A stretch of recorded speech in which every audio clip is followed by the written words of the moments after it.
മുബഷിന്റെ കല്യാണം എന്താ വെച്ചാല് ഞങ്ങൾ അത്രയും വെയിറ്റ് ചെയ്തൊരു സാധനമായിരുന്നു. ഞങ്ങൾ ഒരുപാട് കാലമായിട്ട് കാത്തിക്കണം അവന്റെ കല്യാണം. ഒരുപാട് ഉപകാരങ്ങൾ ചെയ്യുന്ന ഒരു ഉപകാരിയായിരുന്നു. ഞങ്ങളുടെ ജീവിതത്തിൽ ഒരു 60% പരിഹരിക്കണവരാണ്. 100% പ്രശ്നങ്ങൾ ഉണ്ടാക്കണത് കല്യാണത്തിനെ കുറിച്ച് ഒരു എൻഗേജ്മെന്റ് സമയത്തൊക്കെ ഭയങ്കര ടെൻഷനായിരുന്ന ആളെന്ന്. പക്ഷെ ഇന്നലെ തൊട്ട് ആ ടെൻഷൻ എവിടെ ഓണാണ്. അത് കാണുമ്പോൾ നമുക്ക് ഭയങ്കര സന്തോഷമുണ്ട്. എന്തായാലും വിഷു ഹാപ്പി മാരീഡ് ലൈഫ്.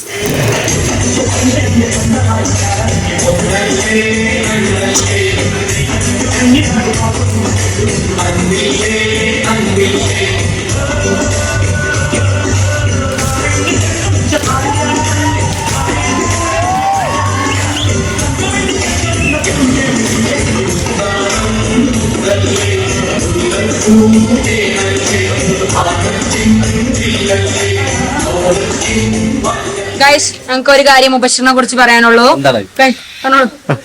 ഈ കൊല്ലം മുബഷിർ വീട്ടിലിരിക്കട്ടെ, കട്ടൻ ചായ കുടിക്കട്ടെ, കട്ടൻ വീട് വലിക്കട്ടെ. സെൻസറാണ്, സെൻസർ അടിക്കുന്നത്. ആ പൂപ്പ് വണ്ടിയല്ല, ഞാനെടുത്ത എന്റെ വണ്ടി. ഓക്കെ, ഇവളെക്കാട്ടി വലുത് എനിക്കിതാ.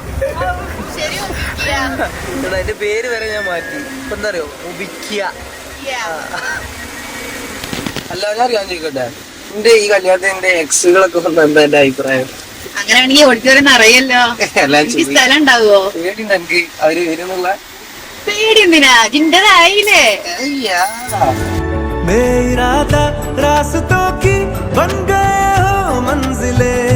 मुश्किलें है तू ही से या तू ही हो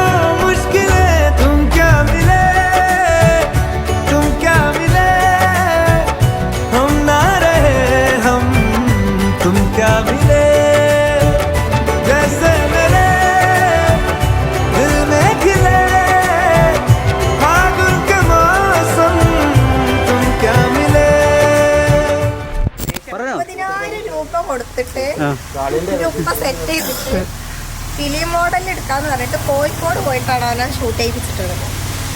എന്നിട്ട് ആ ഫോട്ടോ അവരെടുത്ത് കൊണ്ടുവരാൻ പറഞ്ഞിട്ട് അവന് ലേറ്റ് ആക്കിയത് കാരണം അത് അവരെ പെൺഡ്രൈവിൽ നിന്ന് അവർ ഒഴിവാക്കി.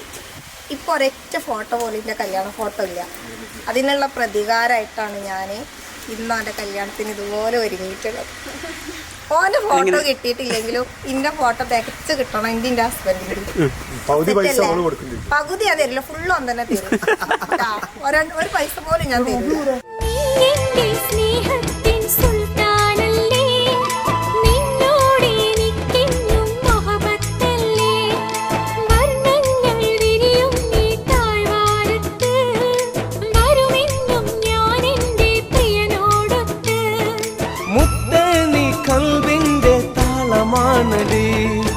എന്നെന്നും നീ എൻ്റെ ജീവനാണടി, കള്ളിപ്പെണ്ണേ ചെല്ലക്കുയിലേ, മുല്ലപ്പൂവിൻ ചേലുള്ളോളെ, പ്യാരെ മേരെ ദിൽ കി റാണി, പ്യാസ് ലഗേ തോ തൂ ഹേ പാനി.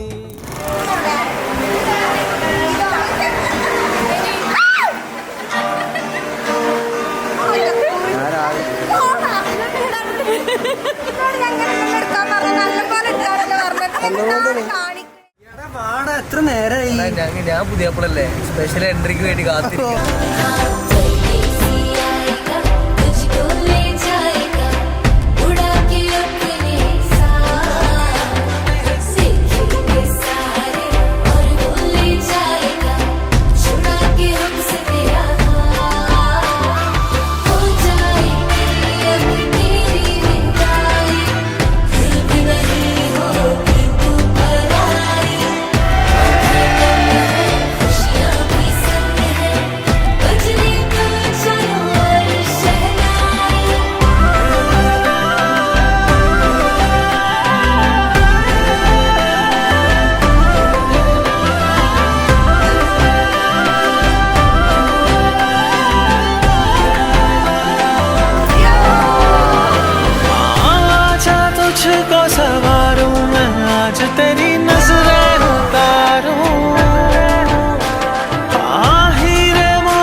तुझ पे अपनी जिंदगी वारूं,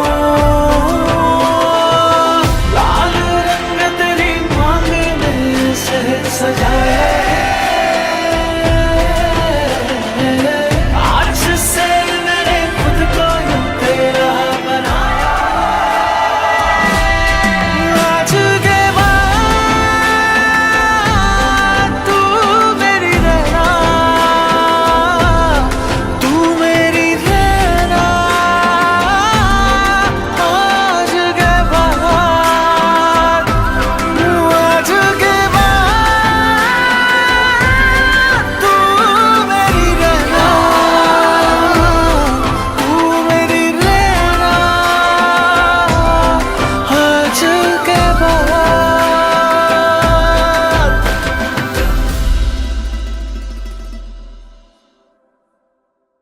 ഗൈസ് അങ്ങനെ ആ കല്യാണം കഴിഞ്ഞു.